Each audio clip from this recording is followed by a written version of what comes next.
Welcome to Inside the 18. I'm Michael Magid, live from Hollywood, California. With me are people that understand targeted advertising on different platforms. The one and only Everybody Soccer, Bill Reno. And joining us from all the way across the East Coast, the one and only Brandon Miller. Brandon, what's up, man? How are you? I am great. Thank you for having me on the show. Excited to have you, man. Bill usually doesn't hawk for guests. He doesn't usually go, "Hey, we have to have this guy on," or anything like that. Usually, he just wants it to be about himself and his rankings. But this week, he's like, "Hey, man," he's like this guy Brandon Miller. He's like, "We got to have him on." There's a lot going on in the goalkeeping world right now. We were having a great discussion about goalkeeping development. So, Brandon, tell us a little bit about kind of what you've got going on right now. Obviously, you've had an illustrious career in regards to, some of your time you had in USL Championship and as well as MLS and everything like that. But now you've kind of, I don't want to say sunset, but you've moved into the next phase of your goalkeeping journey, and you've got a pretty cool goalkeeping program going on, don't you? Yeah, so I started Prime Focus goalkeeping back in 2016, and it was kind of like a side thing back then when I was playing, make a little extra money, get some coaching in, and kind of try and create a goalkeeping resource for goalkeepers. But it's definitely grown into something a lot bigger now, which I'm proud of and I'm excited about. But my main focus is now is like, how do I provide the resources that goalkeepers need, specifically youth goalkeepers, to develop in a way that maybe I didn't when I was younger. I had some great mentors growing up. I had some great coaches, but I don't feel like I had every aspect of goalkeeper development that I probably could have used to make some better decisions and have a bit better of a career. But yeah, that's the focus now, growing Prime Focus goalkeeping and helping, the Charlotte community where we're located, but also beyond that, how do we touch goalkeepers, around the country, around the world. Yeah, and I think, one of the really cool things that you brought up about that right there is that, like kind of helping that next generation and like kind of like instilling information that maybe we didn't get. I mean, Bill was talking about the fact yesterday, I think he said he's like when he was a kid, what goalkeeper training, private goalkeeper training, what was $20 an hour?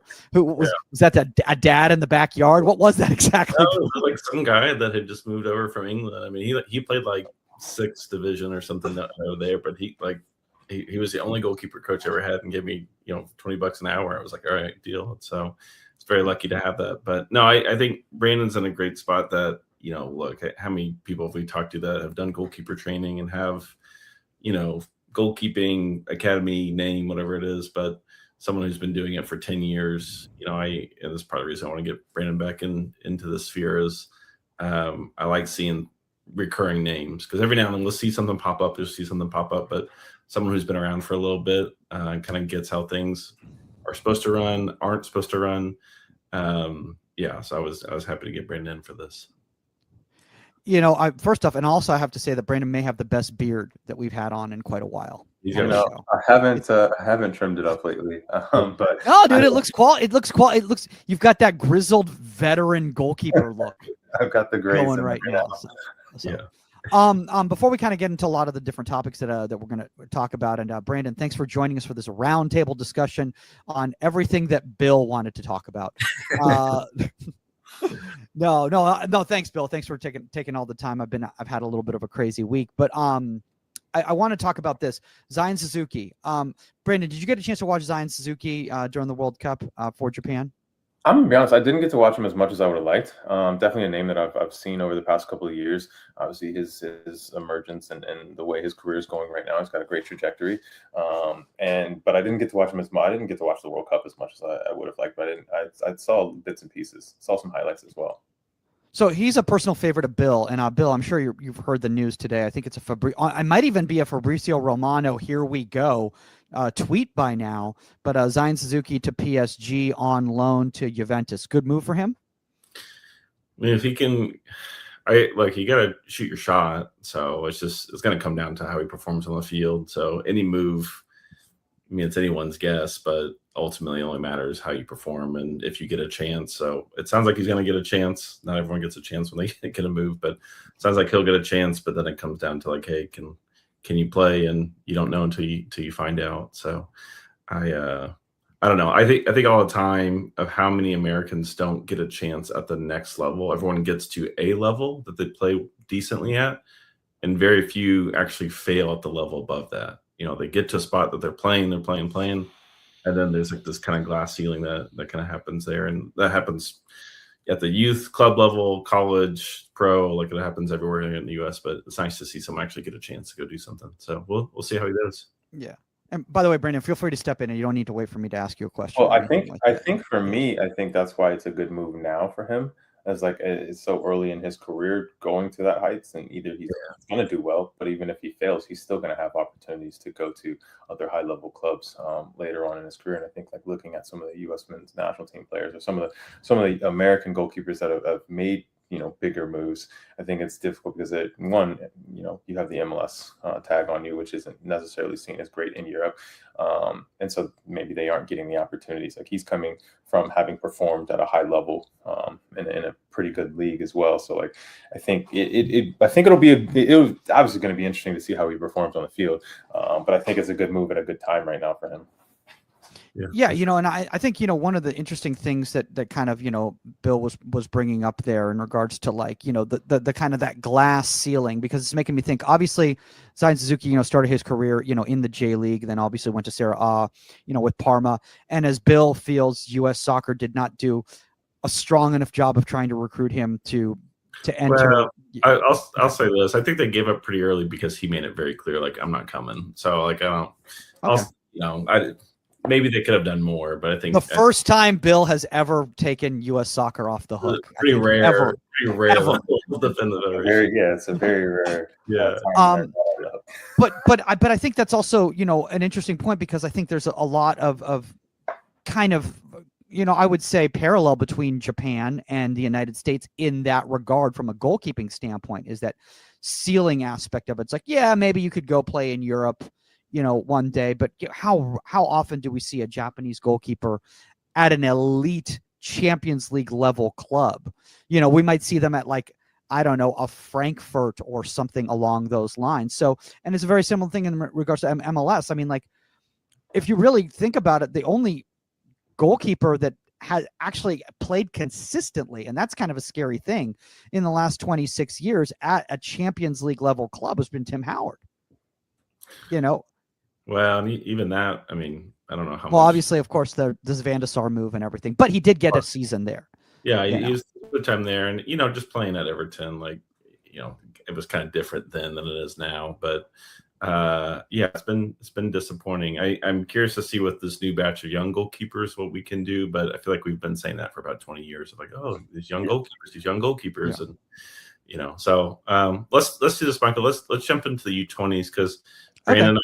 I'm going to embarrass you real quick, Brandon. I'm going to show a couple of clips from Brandon's career that I ended up liking for a number of Harrisburg Islanders. We got a little compilation here, but I want to preface this that I really liked watching Brandon play then, but also looking back now, I forgot how mobile you were and how you didn't have like the typical boring English, like rigid set position, like for maybe some older heads like Dan Kennedy, like Matt Reese. I would say they all had this mobility. Even Nick Romando had this mobility kind of built into their game. So to kind of show just a little bit of it, I need to go back to this right here. Excuse me. But it's just easy for you to move. It's not always going to be your textbook action here and there.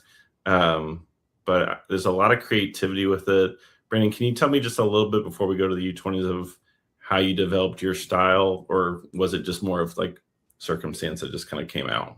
What's interesting is like I don't watch this very often, but like when I do look at these things, like I can remember a lot of times of what my thought process was in a lot of these actions. Like the one in Red Bull New York, where they whipped that ball in, and I remember like I couldn't tell if it was going on target or not, but I knew the player was coming. And I was like, I'm just going to get rid of it. And so I feel like I had a little bit unorthodox technique. A lot of times, I relied a lot on athleticism when I was younger. And then as I got older and realized like that athleticism has to be paired with some type of, reading of the game, but also like technical soundness, I feel like I started to develop a little bit more. I think more towards the end of my career, it was more so about positioning and understanding the game, understanding the odds of where shots are going, and putting myself in the best position, because I wasn't the biggest goalkeeper, 6 feet with, in cleats. And so it was all about positioning for me towards the end of my career, whereas in the beginning it was more so like I'm athletic, I can make a ton of saves, I can command a box in the air. I loved going for challenges with strikers and attackers in the box because I felt like I could outjump them most of the time, but that wasn't what was going to make my career long. And so I figured that out, a few years into my career and started to develop that. After a few disappointments, at a trial at Sporting KC that didn't work out, and because of certain technical aspects that weren't good enough, and so I started to develop my game more as I realized athleticism wasn't going to get me where I wanted to be. It's really interesting. Oh, sorry, Mark. I was just going to say it's really interesting. No, it's okay. Floats to the surface when there isn't so much, a lot of outside. It's got to be this, like, if you're just kind of organically developing. It's always interesting to me, like, what comes out, especially from the goalkeeping position. Even these clips here, like, they're just kind of funny to me because, I don't know who was really like working on heading stuff out of the back. Like, I doubt this is something you spent a lot of time training, but it was like, the moment happened and I have to go solve this. And how many times have we seen a goalkeeper now be like, I don't know how to play off my line, whereas you're out jumping, out heading. Like like guys that are bigger, taller, stronger than you. Like, it's just funny to see of like, oh, like you're coming in and doing this sort of stuff. Whereas, now it's like, well, you play it this way. This is the right answer. Where at the time, you're just kind of organically deciding, but it fits your game really well. Yeah, I would credit a lot of that also to like Bob Lilly in 2015. He forced me to change my game a lot with the style of play that he had. He forced me to be more aggressive off my line and make a lot of those decisions. And so that kind of helped me gain confidence. Obviously, being successful at it multiple times and gains that confidence for you to continue doing it. But he was one of those coaches that really demanded I do it or I don't play. So cool. I want to bring up a couple things right here. First off, from this this whole interaction, and also watching those clips of you, Brandon, is that there was a young goalkeeper years and years and years back that when, let's just say at the beginning of my goalkeeping journey, I was very much into absolutes. You have to do this. You have to do that. You have to do this. You have to do that. And I still think that's very, very common in goalkeeping circles. And I did a disservice to this young goalkeeper because they were in the national team level, and I was trying to change them yet to do something that was the way I wanted to do it as opposed to what was being effective for them. And again, that wasn't uncommon in the 2000s by any stretch of the imagination. I was probably like most goalkeeper coaches and probably regurgitating what most goalkeeper coaches that I had worked with were going under. I feel now, and watching somebody like yourself, and now you working in a goalkeeping environment, is that we need to start recognizing, what are the, as Jill Loden always likes to say, the superpowers or the super strengths of a specific goalkeeper that is successful and effective for them, and encouraging that rather than trying to make them do things a certain way. I worked with a young goalkeeper yesterday, and I was having him try to do a drop step to shift into a nice solid set, and he said, well, my goalkeeper coach tells me, and the minute he said, my goalkeeper coach tells me at his club. That lets you know that you're not his goalkeeper coach, by the way. He's saying talk about something else. No. But also, it also reinforces the fact that he's in an environment where it's about the coach and not about the player, in my opinion, and that he's being taught in a manner. And I'm not, I'm not trying to discredit this coach in any way whatsoever, because I don't know how far along in his journey he is. But he's dealing in absolutes. Kids take things literally, and if you tell a player always crossover step, they're going to think every scenario I always crossover step. And so we had to have a conversation about, well, what was effective right now? Why this was effective for you? He says, yeah. He said, so why would you do this? He says, well, because my coach tells me to do it. I'm like, yeah, but this is being effective for you. So I think it's important for young goalkeepers to see people like yourself. I don't want to say you're a trailblazer, Brandon, but recognizing what works for you. You're like, I'm not the tallest goalkeeper. My mobility is going to be my super strength. Sorry if I went on a soapbox there, but anyway. No, I think it's an intriguing conversation. It's something that I go back and forth with consistently because I work with goalkeepers from 8 years old all the way up to the professional level, but mostly 8 to 18. And it's like, at what point, like, we want to teach them the fundamentals, like the basics of what goalkeeping is, but at some point they all veer off in their own little direction. Like, not every goalkeeper is the same. And so, for example, I have a 15-year-old right now. he does a like this weird back crossover step behind his leg instead of in front. And he does it consistently, and he does it well, and he gets to his spots, and he's crazy athletic, and he makes saves. And so, you know, for me, that's not something that, in terms of footwork, that's not something I'm going to teach my goalkeepers. But he's really effective with it, and he makes a ton of saves.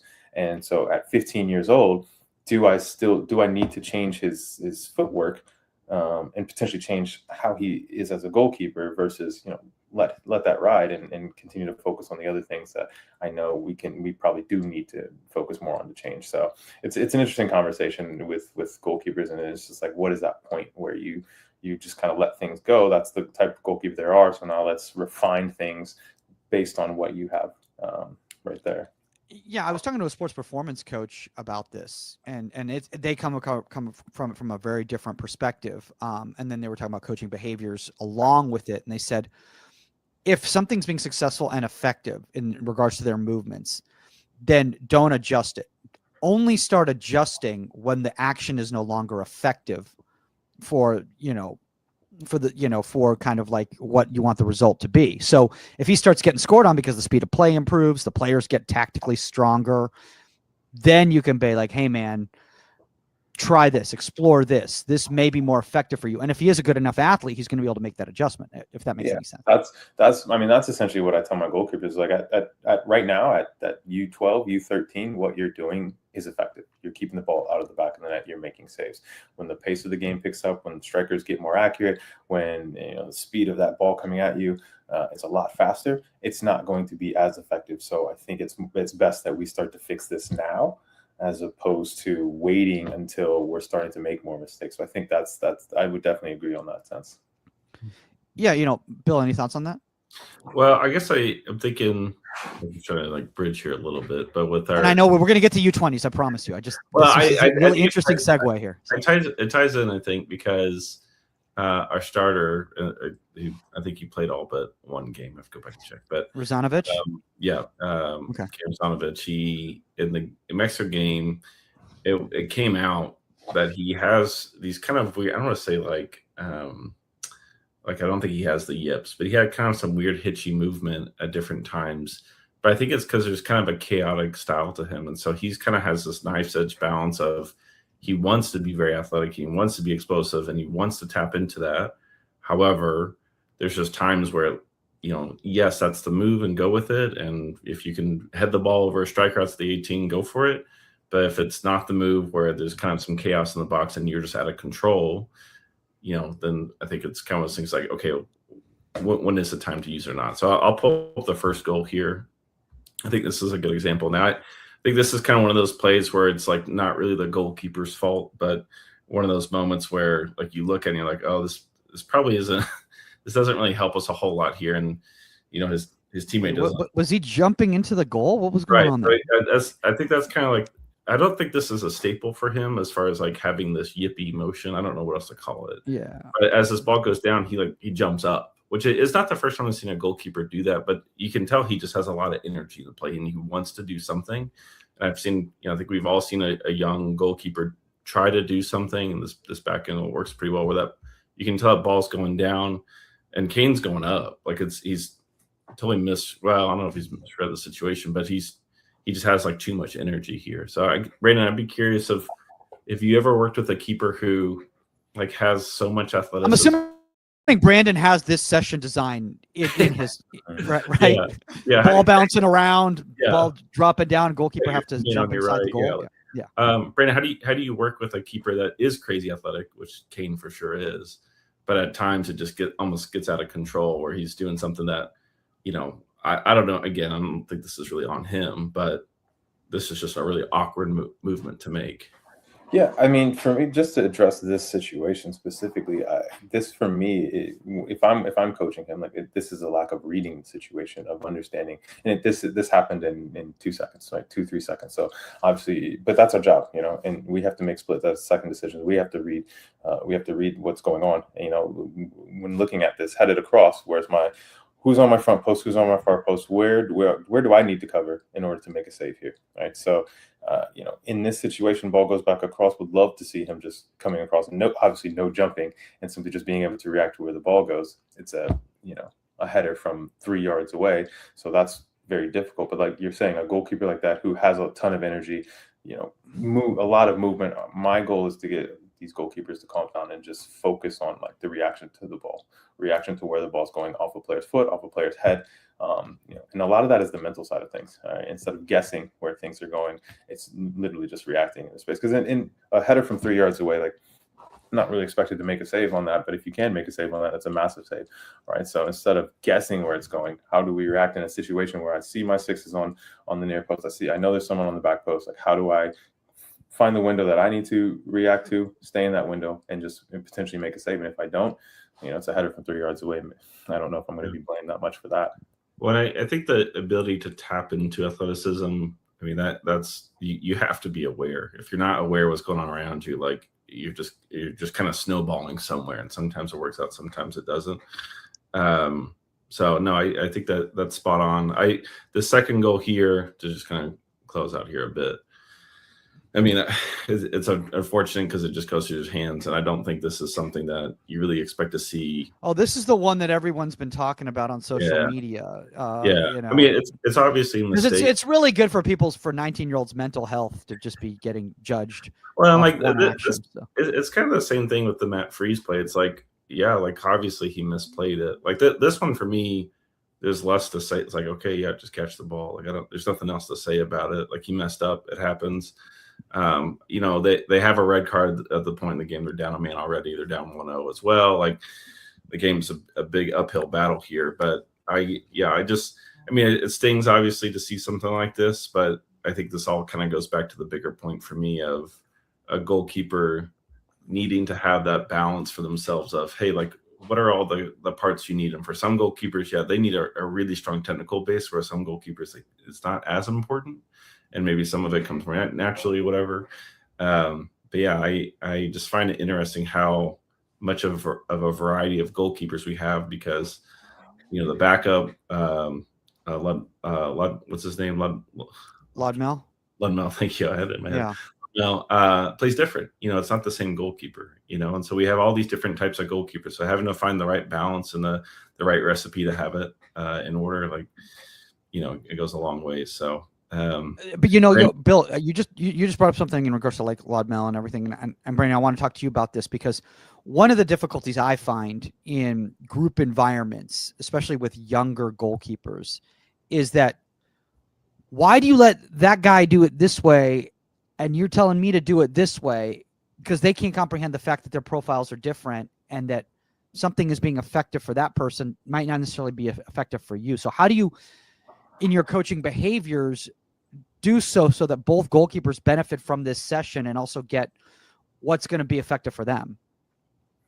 I'm honest. So I had camp 2 weeks ago. I had a probably 5'11", 12-year-old, and I had other 12-year-olds that were much smaller, right? And a lot of the stuff we did was 1v1s with attacking players, and that 5'11" goalkeeper has a different profile. He's handling a lot of these situations a little bit differently. He can be, a little bit more aggressive in something. He's just a bigger body that covers more of the goal. So I had that conversation with goalkeepers. Hey, some of the things that, I won't say the goalkeeper's name, but some of the things that he's doing is a little bit different than some of the things that you can do currently, because you are a bit smaller. You need to understand positioning and reaction time, and being a little bit more decisive in terms of whether you're going to come out or when you're not going to come out. All right, because the goals are just much bigger when attackers look up when they see you versus when they see the other goalkeeper. So I have a lot of those conversations with goalkeepers. I'm very honest with goalkeepers about with who I was as a goalkeeper, and the differences I had between myself and you look at some of the other goalkeepers like a Brad Guzan, goalkeepers who were much bigger, taller, just had different qualities than I did. So I can be really honest with myself about what kind of a goalkeeper I was, and then being honest with them of like, hey, you may not develop into a 6'4" monster. Like, how do we make you the most effective goalkeeper you can be with where you're at right now?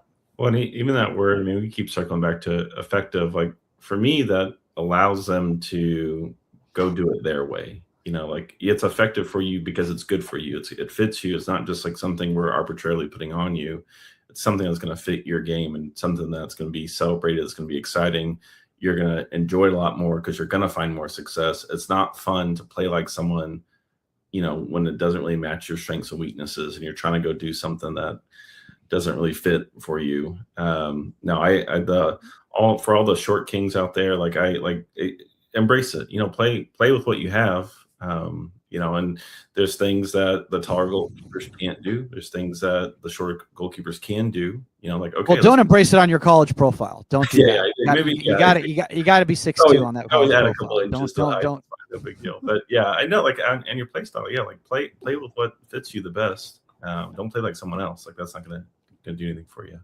So, Brandon, I kind of on this note, if you could zoom out a little bit for me about the ways that the Federation does or doesn't help you right now, because you're wait. When you said zoom out, I thought you meant you physically wanted him to zoom out. Yeah, back a little bit. Yeah.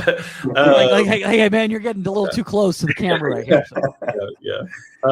But talk about how the Federation does and doesn't help you, because you're at a point now where you're not just some passerby. You've been doing this for 10 years, and on top of that, this is spinning out of a playing career. So where are the areas that the Federation either does, whether it's even if it's indirectly, but what are things that the Federation does? You're like, man, this is helpful. I can point to that. I can use this. This goes a long ways.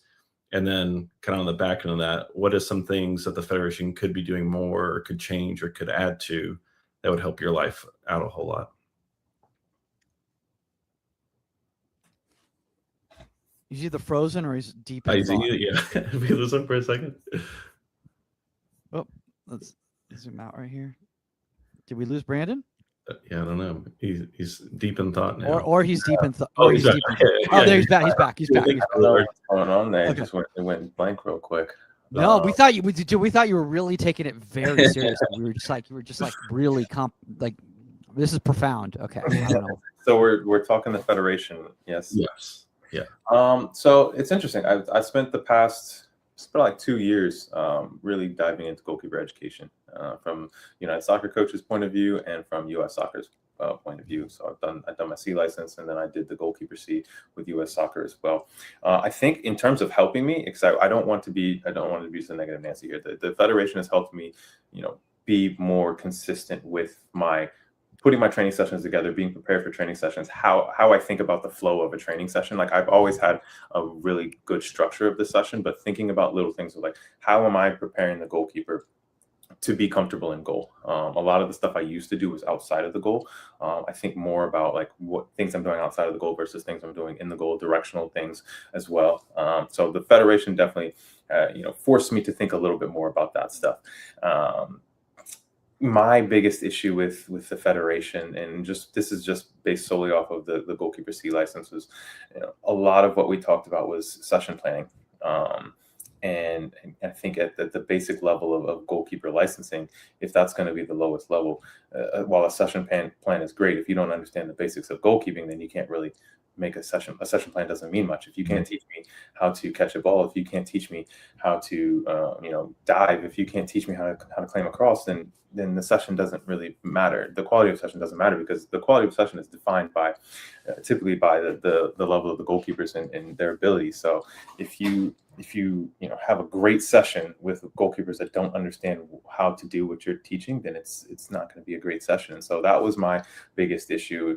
I understand the session part of things, but I really was expecting from a basic goalkeeping, the lowest level of goalkeeping licensing, there to be more conversation about the technical aspects of goalkeeping, because honestly, I think that's a lot of the issue with all the way up to the men's national team. A lot of the issues with goalkeeper development and our current crop of goalkeepers is there's a ton of technical deficiencies that aren't really focused on, and mainly because maybe coaches don't understand the technical issues and how to teach them. And so that would be my gripe with the Federation right now. It does feel like, sorry to cut you off, Michael. No, that's okay. It does feel like a bit of a merry-go-round of who's hopping on. I think that's the technical lacking that we get, where you get one coach for 1 year, in whether it's at the top level or in college or any mildly respectable setup, and then year two, who's to say if that goalkeeper coach is still there? And so understanding, okay, well, we can't solve that. Goalkeeper coaches are going to come and go, and we understand that. can we have a stronger thread of like, hey, these are our things, these are important, these are important to us, but also understanding, hey, we have a lot of very different goalkeepers. Like sometimes people talk about like styles in the country, like, well, West Coast and East Coast, and for me, it's almost like even just on the East Coast, even just on the West Coast, like there's just a ton of different styles out there. Like it's hard to find, the Louisiana style. Like that's not a thing, that doesn't exist. So we have a bunch of these different approaches. We have a bunch of different people. I thought you were about to do a Popeye's chicken ad. Yeah. The way you said that, the Louisiana style right there. But we could use a sponsor. That's all right. Yeah. It's like, okay, so you promo code everybody soccer. You have all these different goalkeepers coming from different ways. Like, how can we find a more common ground? Whereas right now, it's just kind of like, okay, it's now it's this. A year from now, it's going to be something else. A year from now, it's going to be something else. A year ago, it was something else. The year before, I mean, I think the C license is a great start, but we don't have a goalkeeping B or D license. Like we just, well, no, he was frozen that entire time. I thought he was just like really serious about it. You got to enter him back into the stage there. Brandon again taking it really seriously. I want to can I add in real quick right here, because I think this adds on, Bill, to our private conversation that we had yesterday when I was venting in the car on my way to do a training session before kids go back to school out here, and that is in regards to Brandon. Thank you for bringing up, and being honest in regards to your what kind of your experience was. I think that there's so much focus on structure, planning, session design, without the why this session design is being put into place and the structure of why this is being put into place. You start just getting goalkeepers that are running through the motions of what everyone's got their notebook with their templates and yada, yada, yada, but they don't know the why they're doing something type of thing. To get back to your point about the style, there's nothing wrong with people having a different style. That style is not methodology. Goalkeeper culture is not methodology. That's a whole different thing, in my opinion. And I used to think that that's what it was. My issue, Brandon, with the federation, and this is something I would say to Jack, and I believe it, is that there is. Let's take Los Angeles. There are how many MLS clubs in Los Angeles? There are 2 MLS clubs. How many MLS clubs are there in the Charlotte area? 1 MLS club, okay? So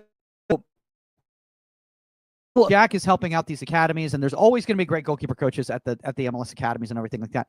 That affects 4 kids, 6 kids, 8 kids in the entire region. How is that benefiting the pool of goalkeepers in the goalkeeping development at the club? Because what I see at the individual independent clubs still out here, it might as well be freaking 1994 the way a lot of the sessions are being run. And talk about not being effective. You're teaching goalkeepers how to make movements and actions, but they don't know the why of why they're doing it. The pictures are artificial. Give us an example. What's like a 1994 drill or action? Okay, my favorite is the shuffle, shuffle, shuffle, catch the ball. An action that never happens in a game whatsoever. And I understand movement preparation, but again, kids are literal. And if they don't understand the why of why you're doing something, movement prep for activation, cool. If you're doing that for 15 minutes in the middle of a session, you're running a babysitting program, in my opinion. I don't know what to tell you. The biggest part for me is being able to explain to goalkeepers why we're doing something. And that's something I do on a consistent basis, because I don't like goalkeepers question me sometimes, and I don't have a problem. I want them to question me because I want to be able to explain to them how what we're doing connects. And literally, I won't say every session, but pretty much most of my sessions, there is because I feel like I have a good flow. And so like what we do from minute 2 then connects to minute 50, and at minute 50, consistently, I'm like, hey, remember what we did in minute 2? Remember how I was harping on that basic activity, that basic movement in minute 2? Look at what's happening in minute 50 and why we're struggling in minute 50, because we didn't pay attention in minute 2. We didn't focus on that little thing. So that I think it's absolutely necessary to be able to explain why. Little context as well, because I don't want people to think I'm just trashing the federation. I did not actually get my goalkeeper C license when I took it. And there were a number of reasons. One of the main reasons was because I did not use the goalkeepers that I actually, because I took it in the summer, and we worked with a club, and so it kind of started the license started when I was still working with the club, and then into the summer didn't have access to the goalkeepers, and so I had the video I filmed was not the same as the goalkeepers that I wrote about, and they just weren't happy about that. But there were some other things as well. But I thought that overall, I like where the direction. I like that they're putting more emphasis on goalkeeping and understanding that there needs to be more goalkeeping education. But like we're talking about, it can't just be for a select few. Like it needs to be for the masses of like, how do we impact a larger number of goalkeepers around the country? And that starts with goalkeeper coaches as well. Like goalkeeper coaches have to be better educated on certain things beyond just making sessions. Well, and I would think even the baseline, like you think of like the grassroots coaching license, like the equivalent for the goalkeeping, I feel like that's really easy to design, because even at that level, it doesn't need to be hyper technical, because you're talking about kids that are just starting to play goalkeeper. So like basically it's like safety and how do we get them to come back to practice next week? Like you're trying to make it fun and engaging. For me, that's like you go a lot of different directions, and the session planning, that would be a part of it, but really asking the question like, hey, how can we present goalkeeping to a young goalkeeper in a way that they want to come back, as opposed to, I think what happens a lot of times is just kind of some random things that happen, kids coming in and out, whatever, like it just kind of some weird natural selection that, whoever ends up at the next week would take them. How can we make it fun? How can you make it engaging? And then you go into the D, then you go into the C, where things get a bit more technical, tactical, and that makes sense. But when you've got a keeper at 10, 11, 12, or whenever, someone's starting, like, keep it, make it fun. And again, I shout out to everybody out there who's keeping kids active, and, they're getting a sweat and, burning calories and everything like that. I just think that we just need to put a little bit more thought into the actual why. And Brandon, I love what you said in regards to, because like I feel very much the same way. It's like every movement activation, every movement prep activation that I do at the beginning, the why is there based on what the demands of that session design are for. Those actions, those movements are going to prepare you for the scenarios that I'm going to present you with these different pictures throughout the session or whatever, right? So it all kind of connects. It all kind of connects together. And I want to point that out, type of a thing. Now, I think where I've had issues in the past, and I've been trying to improve myself on this, is when I'm not getting the movements that I wanted based on what I thought the demands for these scenarios were, and they're doing it differently and they're being effective. I've been trying to really evolve as a human being, as a goalkeeper coach, to still be positive and look at the encouragement, because the job was done. The job was effective, even though that wasn't my intent, my goal. I wanted them to be doing this movement crisper, or using this movement in order to perform this action, type of a thing. So I don't know. I don't know where I'm kind of going with this, other than like, this is very much a therapy session for me today. I feel like this is goalkeeper session. You came in a little therapy hot for me. I did come in a little. Well, I just came off this. Just came off this advertising thing. No, it's good. It's good. No, we appreciate it. Brandon, tell me a little bit about kind of the situations you run into with really on the ground floor when it comes to parents and whatever, young goalkeeper or starting keeper you're getting, and the kind of relationship with the club. Like, what are the big like pain points and hurdles that you're trying to clear to like get everything moving together? Because we're talking a lot about the why, and a lot of, how do we find some nuance to work with, a different type of a goalkeeper, or this and that. What are those pain points when you're on the ground floor that you're trying to get people to buy in, but it's because of this thing or it's because of that thing that's really stopping momentum going forward? I think the biggest issue, and this is for my own private academy, but also we work with youth clubs, and so working with youth clubs as well, is it's the consistency piece that I don't think that people truly understand, and it baffles me a lot. Like I get a lot of goalkeepers who show up, once every couple of weeks, and then are wondering why they're still in the same spot. and parents are wondering why they haven't progressed with being able to kick a ball, or still can't catch the ball cleanly on a consistent basis. And I know especially with youth clubs, I think that one of the biggest issues I've seen with youth clubs is they make it very difficult for goalkeepers to develop, because coaches want the goalkeepers at team practice so that they can stand in goal and take shots from the field players. And there's only so many hours that the goalkeeper coach can be out there, and can't get to every single practice. And so they make it difficult at times. And that's something that conversations I've had with plenty of youth clubs. But I don't think enough people, whether it's coaches, players, or parents, understand the importance of consistency. And that's just in any aspect of life, but specifically in goalkeeping. If I'm only seeing you once every 3 weeks, it's going to be difficult for us to continue the development. Whereas the goalkeepers that show up consistently are the ones that consistently get better. And at this point, I haven't figured out how to get that across to enough people to really understand, like, you need to invest from a club perspective. You need to invest in the goalkeeping department. From a parent perspective, if your player wants to play goalkeeper, you need to invest that time to get them to training on a consistent basis. And from a player perspective, it's just, you got to feel it. You got to feel the difference of showing up consistently week after week versus I see you every 3 months, So that's probably the biggest thing for me. That reminds me of when I used to take piano in 6th grade, and I hated playing piano, and I just I plateaued. Like there was no improvement because I didn't want to practice, and I would go to piano. I thought you were about to play the piano. That would have been. I can't. I'm awful. I'm really bad at it. But I hated doing it, and I didn't want to practice it. But I kind of wanted to be better, but I didn't enjoy it. I didn't enjoy practicing. Even when things got better, I didn't really enjoy it. And I don't know if that's something you run into, where the grind, or whatever you want to call it, like that developmental climb up for, ideally for goalkeepers, it should be engaging and fun. But if you just don't want to do it, like, I don't know, you don't want to get better at kicking the ball. Like, yeah, you're not going to practice kicking the ball. I don't if you wanted to get better at it, you would, So I don't know if that's the type of goalkeeper you've run into a bit, but that's something I've seen in the past, where people are saying one thing, but at the end of the day, it's like they're just not. It's not the pathway for them, which is fine. Bill, can I just add something right here on a couple of the things right here in regards to what you said about the, it's just not that important to you.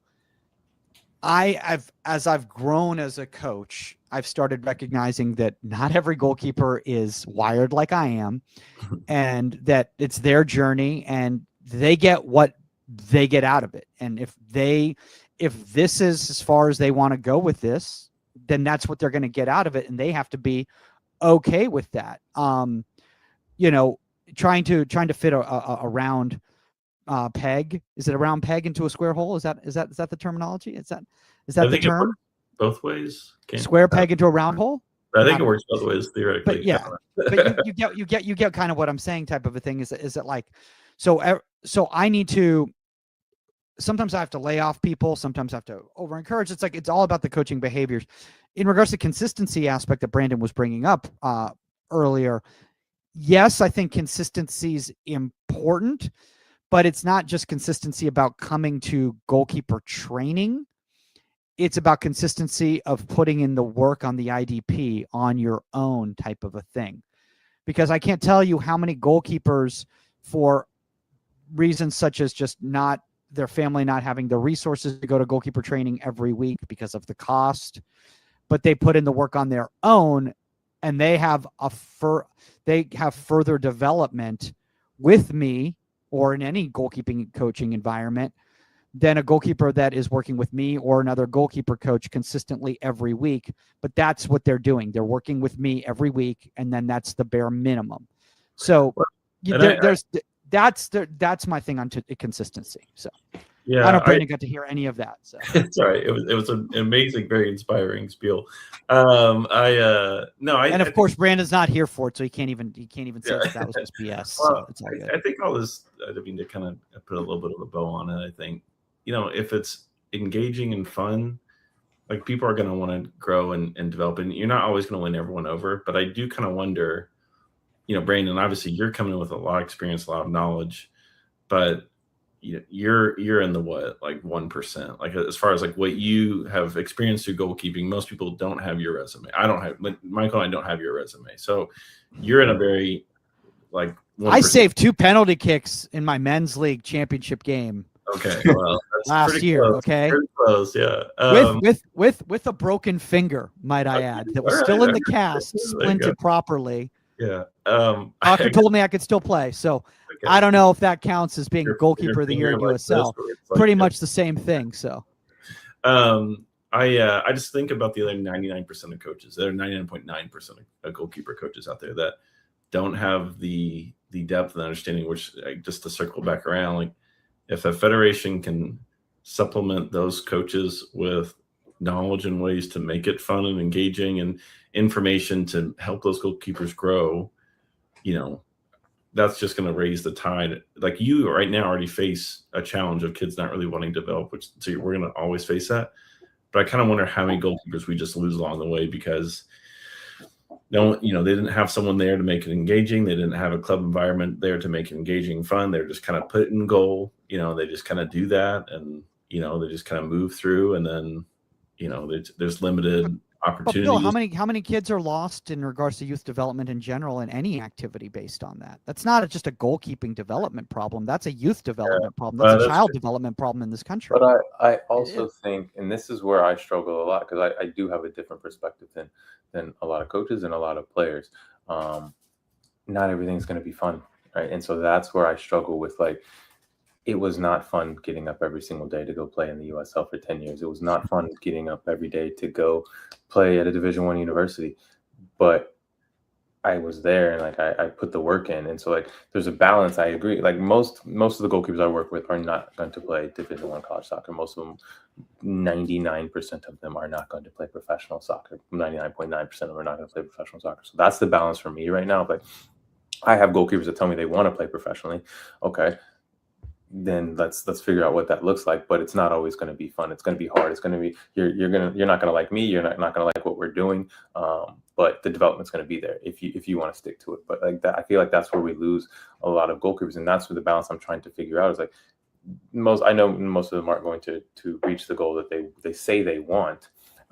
So how do I make these sessions engaging while also trying to help them hit the marks that they say that they want to hit? Well, it definitely gets a rub at a certain point. You get older and older. Like at 12, you've got a much more forgiving landscape there to kind of work with them. But at 15, 16, 17, 18, yeah, like a lot of that stuff's not going to be super fun. Playing with your weak foot, not super fun. Like, sorry to say it, but but if it's a real goal of yours to go do something, then it's not fun for me to eat broccoli and grilled chicken breast at home for lunch right now, but like my stomach is going to feel a lot better and I'll have more energy throughout the day, type of a thing. So it's like you have to look at the sacrifices you take based on your goals and your desires, type of a thing. Brandon, I think, there's a big thing in regards to Bill said there is like, or you even saying it's like, I've all these goalkeepers who want, there's a big difference between I want to be a professional and I am going to be a professional, because even if you don't become a professional goalkeeper, if you treat yourself like a professional, then you are a professional because you're handling yourself in a professional manner. So are you willing to do those sacrifices for people to see you in a professional manner? Or is it just, are you not willing to do that? And if you don't, then that's totally cool. I've had goalkeepers who've said to me, they're like, hey, I'll be honest with you. It's like, I don't think I really want to play in college. I'm like, okay, cool. Then your demands and my expectations of you are going to be different than somebody who says that their goal is to play in college. Exactly. And I'm not going to take that negatively anymore or personally against me because you don't want to play in college, even though I think you can play in college. That's your journey, which is really hard for me to do. Yeah, no, I used to struggle with it a lot. That's a conversation I have with my goalkeepers all the time. Like, look, my expectations for certain goalkeepers are different than my expectations for goalkeepers who may not want to do as much. My struggle a lot of times is just like, I think that I use sports as a parallel to life a lot of times, because I look at my career, and I wasn't as successful in my career because I wasn't able to build the habits. I didn't have the professional mentality that I needed to at a young enough age to be more successful in my career. And so now I look at goalkeepers who say they want to be professional, and that's where my biggest struggle is. Like, I know what it takes to be successful. I know why I wasn't successful, and I'm trying to help you to avoid the pitfalls that I have. But 13, 14, 15, 16 years old that's made, you don't take it in as well. And so trying to, again, balance that. This is just have fun with it, enjoy it, take it as far as you can. These are going to be some of the best times of your life.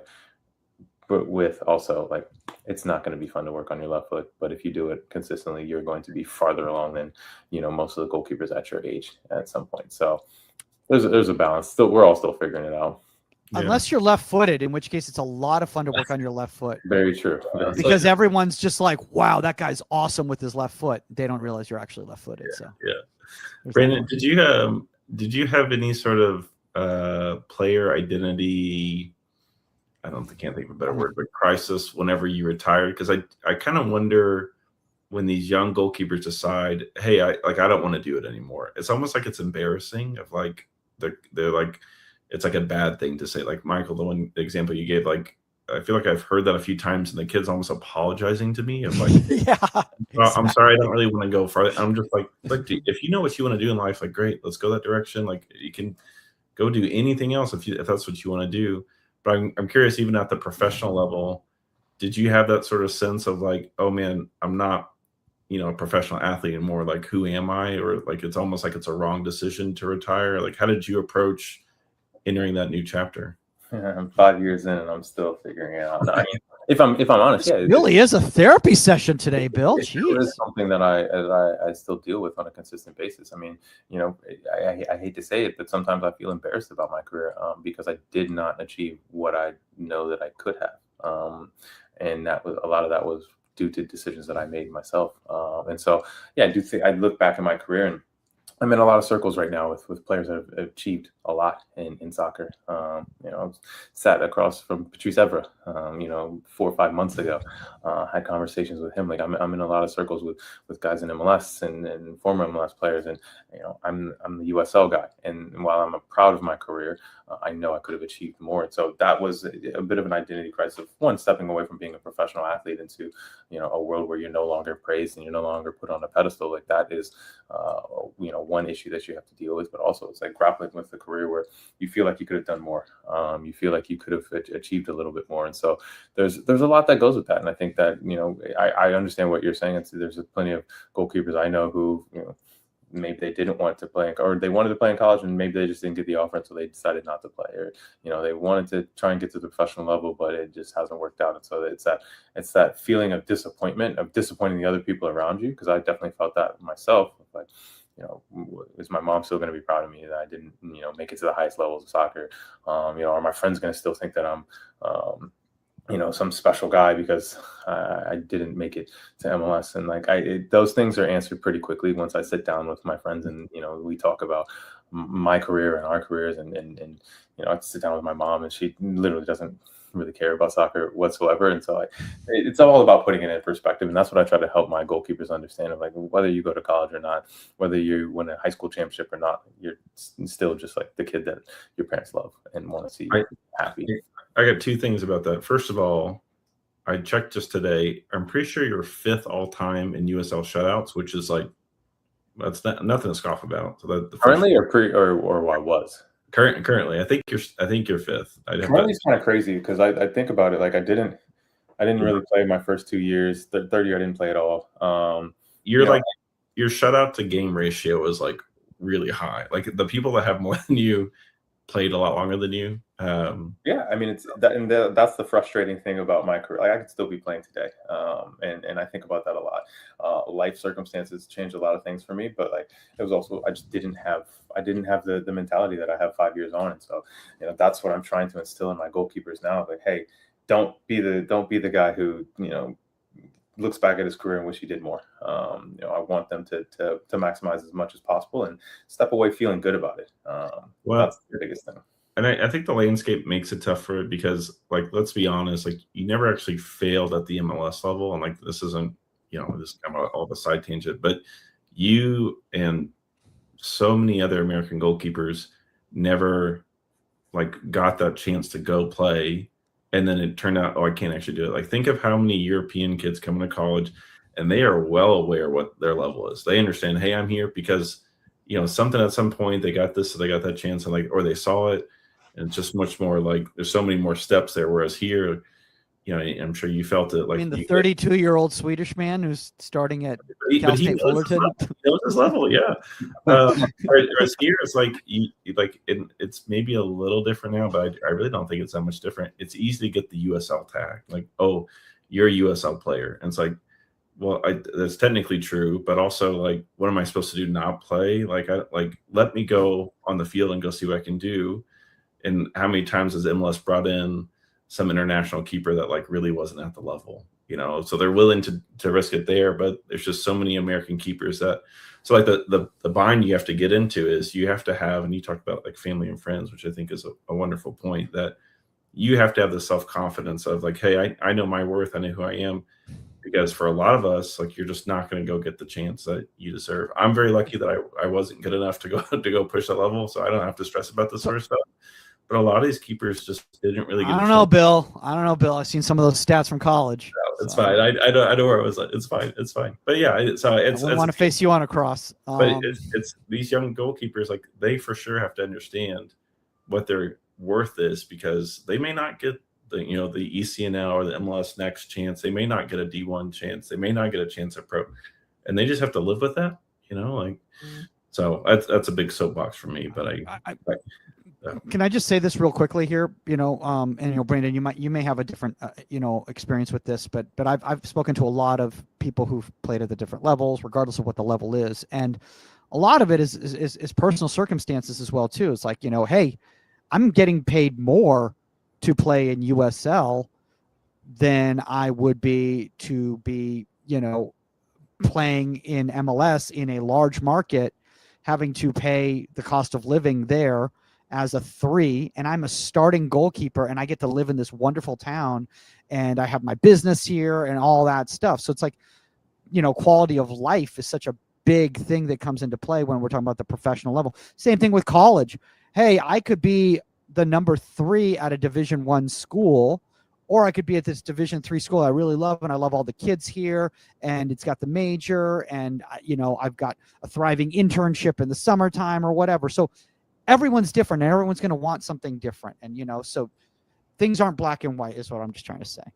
Yeah, I think it's a much different conversation now. Like when I was coming up, I was definitely like, you want to get to MLS. I wasn't making enough money to not get to MLS. But now, a USL starter in a lot of these bigger teams, financially, it doesn't make sense for them to go to MLS. Why go to MLS and be a number 3 or a backup, and when you can be a starter somewhere and make good money as well. So I was actually thinking about this the other day, like, has there ever been a USL goalkeeper that was signed to be a starter in MLS that wasn't already on that, a USL team going up to MLS? I don't even think, even then, I don't think that the goalkeeper often stayed as a starter. So, the transition, it was a very different landscape when I was coming up, and that still doesn't excuse my inability to get there, but it was definitely a different landscape than it is now. I think John McCarthy might be. Was signed to be a starter from Tampa Bay to be a starter. So John was my teammate. So he signed in Philly after that first year, but he wasn't signed to be a starter then. And then went down to I see. Then he came. I think he went back to Philly, but still wasn't like signed to be a starter. No, you're right. You're right. I mean, Josh Cohen was 17-time USL goalkeeper of the year and still couldn't get a sniff into an MLS camp. Again, he had to go over to Israel. Like, I have a decent goalkeeper goalkeeper teammate tree. I was gonna say. It's like the Bill Belichick coaching tree. Exactly. I got Josh Cohen. I got Adam Grenwis. I got John McCarthy, Austin Pack, Sean Lewis. A number of goalkeeper of the years in USL. That's a good crew there. I like that. Yeah. Brandon, Dallas J. No, I know Dallas, but I was never teammates with Dallas. Brandon, let's wrap up with this, because I know this is shifting gears a little bit, but I do think there's kind of a thread. But can you tell me a little bit of the work with Miller Woods Capital and kind of the investment you're doing? So fill us in a little bit for people who maybe aren't quite. Okay, this came out of left field. I didn't see this coming. Well, I'm trying to wrap up here, but I do think it's cool. Bill's like, I'm looking into some investments. I was on Kalshi Yeah, at yeah. some I definitely have a lot of money to prediction markets. So it's like, yeah, the goalkeeper coach life Well, is giving me a big honestly, Miller Woods came out of a failed project for Prime Focus. I was looking at building a sports tech facility here in Charlotte, and because I wanted one facility, one place to do all of my training, and the project just got too big, got too expensive, and so we ended up not doing it.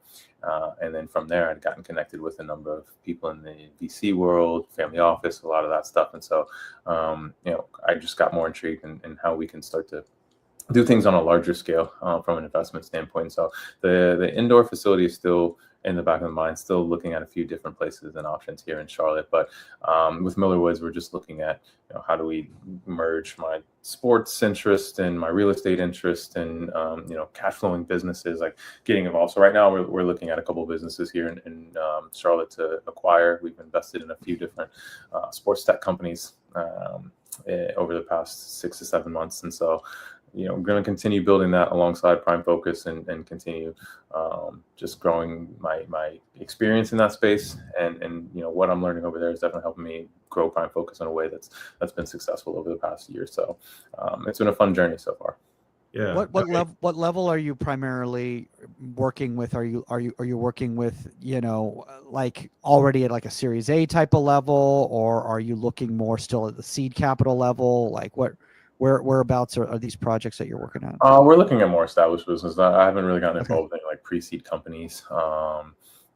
Series A most of the time. We've gone in on a couple safes and I don't know if you remember Fathead, the company. Yeah. But met with their CEO, Chris Hetherington, great guy, and then loved the direction that they're taking that company. So we've gotten involved with them and a couple other companies that it's just really for me, how do I feel like I can provide value, and how does it connect with me? And do I feel like it's a business that long term is going to provide us some returns? Obviously, that's the number one thing. And so it's been exciting learning about due diligence and deal flow and getting connected with a ton of really cool people in the space. Looked at a lot of soccer adjacent companies recently, and hopefully we'll get involved with some more soon. But right now the focus is getting stuff done here in Charlotte, getting that business in a different position, and hopefully diving back into some more sports tech eventually. Yeah. Sounds like you were pitching to a potential investor in the fund. With Bill right no funds yet. So you just want to throw some money. We had some interesting opportunities with getting involved with raising for like a potential Premier League club and some clubs over in Europe, and getting involved with some of the stuff that there's some really interesting MCOs out there on the women's side, and a lot of people are really intrigued by Wrexham and what happened there, and so they're trying to replicate that. And while I don't think that's necessarily but that's a thing in regards to distressed assets in the world of soccer is actually a massive thing that for the turnaround on the ROI of them. It's finding the right one and putting the right team in place, and then guys, I promise you, this still is Inside the 18, the Goalkeeper Podcast. We just we're not just goalkeeper coaches. So. Yeah. Well, no, Brandon, I think you are a great example of look, not everything's going to work out in life, but like you keep moving forward, and some doors are going to close. But if you just sit and pout and be upset that life didn't work out, then you're not going anywhere. Like it's not going to work out. So like for our 12-year-old goalkeepers that give up a bad goal, or whether it's Kane with the U20, something didn't work out. All right, okay, we take that, but it's not the time to just double down and just feel bad for yourself forever. Like there's a licking of wounds, moment. I get it, but you keep moving forward, and none of us know where this is going to go, and but you keep moving forward. Like you get involved with the right people, you get excited about this and that, and maybe a pathway you've never thought about. I don't know, if 15-year-old Brandon Miller was really thinking about setting up, working with investing at this point in your life, but it's not like you're disappointed about. Like you just keep going down the pathway you're going, and you maybe didn't think about it at one point, but you keep moving forward, you'd be happy where you got. So absolutely. Very cool. Yeah. Anything else, guys? Are we gonna you want to I mean, I feel like we could talk hit about hit into the market today, see if it's bearish, see if it's bullish, what's going I feel on? like we covered a lot of different areas. That's good. You want to look at some of these AI futures, or is that something you guys definitely want to cover? Okay. Yeah. Oh my gosh. Well, guys, I apologize. I've been I know I was a little bit squirrely today, but Brandon, we really appreciate you coming on. If anybody wants to learn more in regards to what you're doing at MWC, and obviously as well too with the goalkeeping program, where's the best place for people to connect with you? And he froze as I threw out the pitch. I threw out the pitch. Oh yeah, he's pretty easy to get a hold of on X. So I think that's the main. But he's also pretty active on Instagram. I think he's got an Instagram account with Prime Focus Goalkeeping. But Prime Focus Goalkeeping, I think Brandon's back. Oh, he's back. He can pitch it himself. Okay. Yeah. How can people connect with you?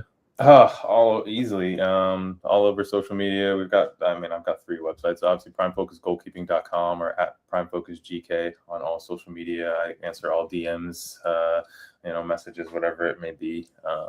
And then I've got my own personal website, brandonmiller.site, that kind of combines the business stuff and the goalkeeping stuff. And so, I'm always on social media. I love talking to people. I've actually got a guy coming next month. We're gonna do a training session. He's wanting to train to be the goalkeeper for the U.S. men's national team in 2030. Obviously, a massive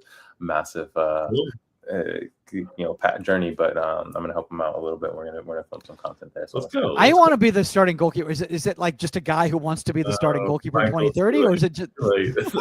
I'm not asking him to tell us who it is. No. Honestly, I don't know a ton about the guy. I just saw his videos, and he reached out and said that. I was like, all right, we'll run a session and see where you're at. Yeah. Let's see what happens. Obviously, guys, you can reach out to Bill at Let's All Soccer on Twitter or Everybody Soccer or everybodysoccer.com. You can reach out to us at Goalkeeper Podcast on all social media platforms. You can reach out to me directly at Michael Magid, MAGID, or michaelmagid.com for anything non-goalkeeper related. That's all the time on Inside the 18, and we are out. Later, guys.